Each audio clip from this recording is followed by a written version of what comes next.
Break news జీఎస్ఎంసీలో మున్సిపాలిటీలు విలీనం తర్వాత 3 కమిషనరేట్లు ఏర్పాటు చేస్తూ తెలంగాణ ప్రభుత్వం ఆదేశాలు ఇచ్చింది. కోర్ అర్బన్ ఏరియా ప్రాంతాన్ని విభజిస్తూ ప్రభుత్వం నిర్ణయం తీసుకుంది. అయితే greater Hyderabad corporation, Cyberabad municipal corporation, Malkajgiri municipal కార్పొరేషన్లకు senior IAS Jayesh Ranjan special chief సెక్రటరీని స్పెషల్ ఆఫీసర్గా నియమిస్తూ ఉత్తర్వులు జారీ చేసింది.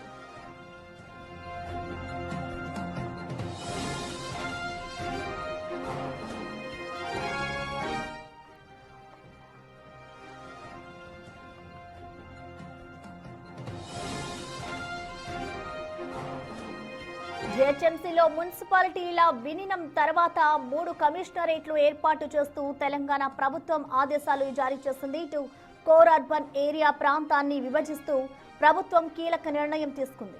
ఇటు greater Hyderabad corporation, Cyberabad municipal corporation, Malkajgiri municipal కార్పొరేషన్లకు senior IAS Jayesh Ranjan special chief సెక్రటరీని స్పెషల్ ఆఫీసర్గా నియమిస్తూ ఉత్తర్వులు ఇచ్చింది. దీనికి సంబంధించిన మరింత సమాచారాన్ని మా ప్రతినిధి శ్రవణ్ అందిస్తారు. శ్రవణ్,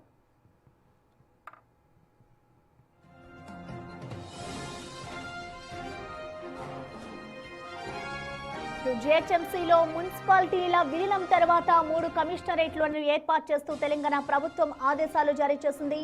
మల్కాజ్గిరి మున్సిపల్ కార్పొరేషన్ గా senior IAS Jayesh Ranjan special chief సెక్రటరీగా నియమించింది. ఇటు కోర్ అర్బన్ ఏరియా ప్రాంతాన్ని విభజిస్తూ ఇటు ప్రభుత్వం అయితే కీలక నిర్ణయం తీసుకుంది. స్పెషల్ ఆఫీసర్ గా నియమిస్తూ కూడా ఉత్తర్వులు జారీ చేసింది.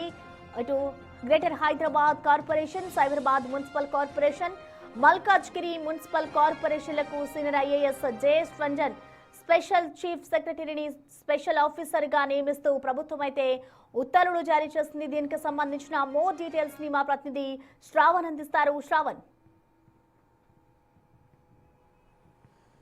గ్రేటర్ హైదరాబాద్ని 3 కార్పొరేషన్లుగా చేయబోతున్నాము అని మనం గతం నుంచి చెప్తున్నాం. దానికి సంబంధించినటువంటి ప్రభుత్వ ఉత్తర్వులు కొద్దిసేపటి క్రితమే విడుదలయ్యాయి. Greater Hyderabad municipal corporation, greater Cyberabad municipal corporation, greater Malkajgiri municipal corporation, ఈ 3 మున్సిపల్ కార్పొరేషన్లు ఏర్పాటు చేస్తూ రాష్ట్ర ప్రభుత్వం నిర్ణయం తీసుకుంది. అయితే గ్రేటర్ హైదరాబాద్లో ఏవే జోన్లు వస్తాయనేది మనం ఒకసారి గమనించేటువంటి ప్రయత్నం చేద్దాం. గతంలో ఎంసీహెచ్ ఉన్నప్పుడు ఏ విధమైనటువంటి కార్పొరేషన్లు ఉండేనో అట్లాంటి పరిస్థితి దాదాపుగా ఇక్కడ ఏర్పడింది. ఒక శంషాబాద్ అడిషనల్గా యాడ్ అయిందని చెప్పుకోవచ్చు. సో ఖైరతాబాద్తో పాటు ఖైరతాబాద్, రాజేంద్రనగర్, శంషాబాద్, గోల్కొండ, చార్మినార్, సికింద్రాబాద్, ఈ 6 జోన్లు గ్రేటర్ హైదరాబాద్ మున్సిపల్ కార్పొరేషన్ పరిధిలోనే ఉంటాయి. సో ఇందులో దాదాపుగా 150 వార్డులు ఉండబోతున్నాయి. 6 జోన్లు ఉన్నాయి కాబట్టి మేబీ 30 నుంచి 40 సర్కిల్స్ ఇందులో రావచ్చు. రీఆర్గనైజ్ అయింది కాబట్టి ఇంకొంచెం ఎక్కువ కూడా వచ్చేటువంటి అవకాశం ఉంది. దానికి సంబంధించినటువంటి డీటెయిల్స్ ఇంకా అఫీషియల్గా జిహెచ్ఎంసీ విడుదల చేయలేదు. ఇక గ్రేటర్ మల్కాజ్గిరి మున్సిపల్ కార్పొరేషన్ చూడొచ్చు. మల్కాజ్గిరి మున్సిపల్ కార్పొరేషన్కి సంబంధించి వినయ్ కృష్ణారెడ్డిని కమిషనర్గా నియమిస్తూ రాష్ట్ర ప్రభుత్వం నిర్ణయం తీసుకుంది. సో మల్కాజ్గిరిలో మనం ఒకసారి గమనిస్తే మల్కాజ్గిరి, ఉప్పల్, ఎల్బీనగర్, ఈ 3 జోన్లు కూడా మల్కాజ్గిరి జోన్లో మల్కాజ్గిరి కార్పొరేషన్లోకి రాబోతున్నాయి. అంటే ఎల్బీనగర్, ఉప్పల్, దాంతోపాటు నాచారం, ఇట్లా మల్కాజ్గిరి, ఈసీఐఎల్, ఇవన్నీ ప్రాంతాలు కూడా, అల్వాల్, దాని తర్వాత కీసరా, ఇవన్నీ ప్రాంతాలు కూడా మల్కాజ్గిరి మున్సిపల్ కార్పొరేషన్లోకి రాబోతున్నాయి. ఇక గ్రేటర్ సైబరాబాద్ మున్సిపల్ కార్పొరేషన్లో షేర్లింగంపల్లి, కుకట్పల్లితో పాటు కుత్బులాపూర్ జోన్లు, షేర్లింగంపల్లి, మాదాపూర్ పూర్తి స్థాయిలో కుకట్పల్లి జోన్లోకి వెళ్ళింది. గతంలో షేర్లింగంపల్లి అనేది సపరేట్ జోన్గా ఉండే. అయితే ఇప్పుడు షేర్లింగంపల్లి, కుకట్పల్లి, కుత్బులాపూర్ జోన్లో, షేర్లింగంపల్లి జోన్లో మాదాపూర్, గచ్చిబౌలి, కొండాపూర్ లాంటి ప్రాంతాలన్నీ కూడా షేర్లింగంపల్లి జోన్లో వస్తాయి. దాని తర్వాత కుకట్పల్లి, మూసాపేట్ లాంటి ప్రాంతాలన్నీ కూడా కుకట్పల్లి జోన్లోకి వస్తాయి.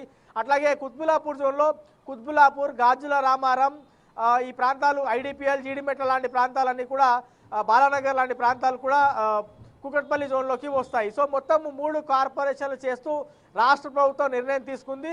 సో 3 కార్పొరేషన్లకు సంబంధించిన 3 కమిషనర్లు గ్రేటర్ హైదరాబాద్ మున్సిపల్ కార్పొరేషన్కి కర్ణన్, ఇటీవల ఆల్రెడీ ఆయన కమిషనర్గా ఉన్నారు జిహెచ్ఎంసీకి. గ్రేటర్ సైబరాబాద్ మున్సిపల్ కార్పొరేషన్కి సృజన ఆమె కమిషనర్గా ఇప్పుడు బాధ్యతలు స్వీకరించారు. గ్రేటర్ మల్కాజ్గిరి వినయ్ కృష్ణారెడ్డి ఈ 3 కూడా బాధ్యతలు స్వీకరించారు. సో ఈ 3 మీద స్పెషల్ ఆఫీసర్ జేఎస్ రంజన్ ఆయన స్పెషల్ సిఎస్గా ఉన్నారు ప్రస్తుతం ఎంఏయుడికి, అంటే municipal administration and urban development. So ఈ 3 కమిషనర్లను సమన్వయం చేస్తూ స్పెషల్ ఆఫీసర్ అయినటువంటి జేఎస్ రంజన్ ఆధ్వర్యంలో జిహెచ్ఎంసీ గ్రేటర్ సైబరాబాద్, గ్రేటర్ మల్కాజ్గిరికి సంబంధించిన పాలన ముందుకు వెళ్ళబోతుంది. ఇప్పటి వరకు మేయర్ ఉండే, కార్పొరేటర్లు ఉండే, డిప్యూటీ మేయర్ ఉండే, వీళ్ళ ఆధ్వర్యంలో పాలన కొనసాగింది. కానీ ప్రస్తుతం స్పెషల్ మేయర్లకు సంబంధించిన పదవీ కాలం పూర్తయిపోయింది, కార్పొరేట్లకు సంబంధించిన పదవీ కాలం పూర్తయిపోయింది. కాబట్టి స్పెషల్ ఆఫీసర్ల ఆధ్వర్యంలో 3 కార్పొరేషన్లు ఇక రన్ కాబోతున్నాయి. ఏ విధమైనటువంటి పాలనాపరమైన ఇబ్బందులు వస్తాయి అనేటువంటి అంశం మనం రాబోయే రోజుల్లో చూడాల్సినటువంటి అవసరం ఉంది. ప్రస్తుతానికైతే ఆస్తుల పంపకం దాదాపుగా అయిపోయింది 3 కార్పొరేషన్లకు సంబంధించి. అప్పులకు సంబంధించినటువంటి ఫైనల్ డీటెయిల్స్ ఇంకా రావాల్సి ఉంది. ఇంకొంత ఉద్యోగ విభజన ఇంకొంత కావాల్సి ఉంది. సో ఇంకొంత చివరి దశలో ఈ విభజనకు సంబంధించినటువంటి ప్రక్రియ ఉంది. మేబీ ఇవాళ సాయంత్రం వరకు ఆ పనులు కూడా పూర్తి అయ్యేటువంటి అవకాశం కనిపిస్తూ ఉంది. Right, thank you Shravan.